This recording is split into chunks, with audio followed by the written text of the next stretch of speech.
ہر چیز کو بتانے سمجھانے کی ہوتی ہے. تو خلوص دیکھے کتنا ہے اس میں، للہیت کتنی ہے، اللہ کی رضا کتنی. میرے نبی رحمت صلی اللہ تعالی علیہ وسلم نا حضرت معاذ ابن جبل کو جب یمن کے لیے روانہ کرنے لگے تو رسول پاک علیہ السلام نے بڑی نصیحتیں فرمائیں. ان نصیحتوں میں درد بڑا تھا. کیوں؟ اس لیے کہ حضور نے انہیں بتلایا تھا کہ جب تم واپس آؤ گے تو میری تمہاری ملاقات نہیں ہوگی، تم میری قبر سے گزرو گے، ملاقات نہیں ہوگی. تو وہ جو نصیحتیں تھی نا اس موقع پر، جب آپ گویا کسی سے آخری ملاقات کر رہے ہوتے، ان نصیحتوں کے اندر جو حسن ہوتا ہے، کمال ہوتا ہے، وہ تو جاتے جاتے کی بات، لے سجنا اساں توڑ نہیں پائی، جان ہی دیتی رات تیرے، وہ جو جاتے جاتے کی گفتگو ہوتی ہے، وہ جو انداز ہوتا ہے بڑا کمال ہوتا ہے. اور اس کی گہرائی اور گہرائی کو وہ سمجھ سکتا ہے جس کو وہ لمحے میسر آتے، جو اس وقت اس مقام پہ کھڑا ہوتا ہے. حضرت معاذ ابن جبل رضی اللہ تعالیٰ عنہ تڑپ کے روئے کہ حضور کیا فرما رہے ہیں. حضور کوئی خاص نصیحت تو نبی پاک نے بڑا کچھ فرمایا. ایک جملہ حضور نے یہ کہا، معاذ عمل جتنا بھی کرنا خلوص کے ساتھ کرنا. اور محبوب نے فرمایا تیرا خلوص کے ساتھ کیا ہوا تھوڑا عمل بھی رب کی بارگاہ میں زیادہ بنا کے تیرے لیے ذریعہ نجات بن جائے گا. جتنا بھی کرنا خلوص کے ساتھ کرنا. بولیے، خلوص کے ساتھ کرنا، للہیت کے ساتھ کرنا، اس کے اندر کوئی کمزوری نہ آنے پائے. للہیت کے ساتھ، خلوص کے ساتھ، رواداری کے ساتھ، پیار کے ساتھ کرنا. میرے بھائیوں، یہ سمجھنے کا مقام ہوتا ہے کہ جب ہم اللہ اور اس کے رسول صلی اللہ علیہ وسلم کی رضا کے لیے کوئی عمل کرتے ہیں تو اس کا بھی ہمارے دل کو پتہ ہوتا ہے، اور جب اندر ریاکاریاں ہوتی ہیں تو ہمارے دل کو اس کا بھی پتہ ہوتا ہے. ہمیں دونوں باتوں کی خبر. اب ہمیں خود سوچنا ہے، ہمیں خود فکر کرنی ہے، غور کرنا ہے کہ ہمارا انداز. ایک بزرگ تھے امام غزالی نے لکھا ہے، انہوں نے 7 سال پورے 5 نمازیں جماعت کے ساتھ پڑھی اور پہلی صف میں تکبیر اولیٰ کے ساتھ پڑھی. 7 دن نہیں پوری پڑھی جاتی 5 نمازیں پہلی صف میں پہلی تکبیر کے ساتھ. 7 پہلی صف میں تکبیر اولیٰ. کہتا ہے امام نے اللہ اکبر کہا پہلی تکبیر میں تو ہم نے بھی ساتھ ہی اللہ. پہلی صف میں 7 سال تک 5 نمازیں تکبیر اولیٰ سے بہت بڑا کارنامہ ہے، بہت بڑی بات ہے. مطلب بندہ یہاں سے اٹھ کے آتے، وضو کرتے، کوئی معاملہ آ گیا، کوئی مطلب اس کو حاجت ہو گئی استنجا وضو کی، تو وہ ٹائم نکل جاتا ہے. کئی دفعہ ایسے ہوتا ہے. 7 سال پورے نماز پڑھی. تو کہتے ہیں 7 سال کے بعد نا ایک دن 8واں سال لگا ہوا تھا تو بزرگ فرماتے ہیں میں ذرا لیٹ ہو گیا، تکبیر اولیٰ تو مل گئی پر پہلی صف نہ ملی، تیسری صف میں جگہ ملی. بزرگوں کے تقوی دیکھیے گا. فرماتے ہیں تیسری صف میں نے نماز پڑھی تو میرے دل کے اندر خیال آیا یار لوگ کیا سوچیں گے کہ اتنا اچھا اس کا ریکارڈ تھا، پہلی صف میں یہ نماز پڑھتا تھا تو آج تیسری صف میں لوگ کیا سوچیں گے. فرماتے ہیں جب یہ لفظ زبان پہ آیا تو میرا ضمیر بول پڑا، جب یہ سوچ دل میں آئی تو میرا اندر تڑپ اٹھا، چھم چھم میرے آنسو نکلنے لگے، میں رویا. اور فرماتے ہیں لوگ چلے گئے اور میں نفل پڑھتا روتا رہا.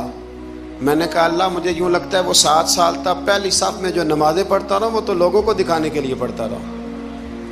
فرماتے ہیں میں نے 7 سال کی نمازیں قضا پڑھی،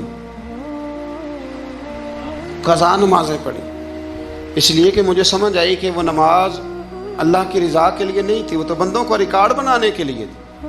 تو میں نے وہ 7 سال کی نمازیں قضا پڑھی.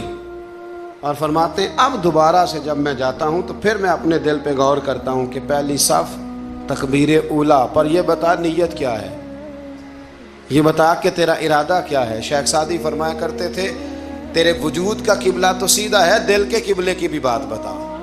حضرت موسیٰ کلیم اللہ علیہ نبینا علیہ الصلوۃ والسلام پر اللہ کریم نے وحی فرمائی کہ اے موسیٰ، اے میرے کلیم، میرے لیے بھی کوئی کام کیا ہے؟ عرض کی اللہ میں نے نمازیں پڑھی، روزے رکھے، تبلیغ کی. فرمایا وہ تو آپ کی ذمہ داریاں تھیں، وہ تو آپ نے اپنے لیے کیا، میرے لیے بھی کچھ کیا ہے؟ رب کریم نے پوچھا موسیٰ میرے لیے بھی کچھ کیا ہے؟ عرض کی اللہ یہ سارا کچھ. فرمایا مالک تیرے لیے کیا. کہا یہ تو آپ نے اپنے لیے کیا، آپ کی ذمہ داریوں میں شامل تھا. مالک تیرے لیے کیا ہے؟ فرمایا کسی بندے سے محبت کی ہے کہ یہ اللہ کا بندہ ہے؟ کسی بندے سے محبت کی ہے کہ یہ اللہ کا بندہ ہے؟ یا کسی کے ساتھ تمہاری صرف اس لیے ناراضگی ہو کہ یہ اللہ کا نافرمان ہے، اللہ رسول کا دشمن ہے، معاذ اللہ بے ادب ہے؟ میرے بھائی سمجھ لیں اچھی طرح اور اپنے دل کے کونے میں یہ بات بٹھا لیں کہ زندگی میں جو کام کریں وہ اللہ کی رضا کے لیے. چھوٹا سا بھی خیر کا کام. میرے رسول کریم علیہ السلام کا جو سب سے پہلا فرمان ہے نا بخاری میں، وہ یہ ہے کہ انما الاعمال بالنیات. تیرے عمل کا دار و مدار تیری نیت پر ہے، تیرے ارادے پر ہے. بنیاد تمہاری نیت ہے.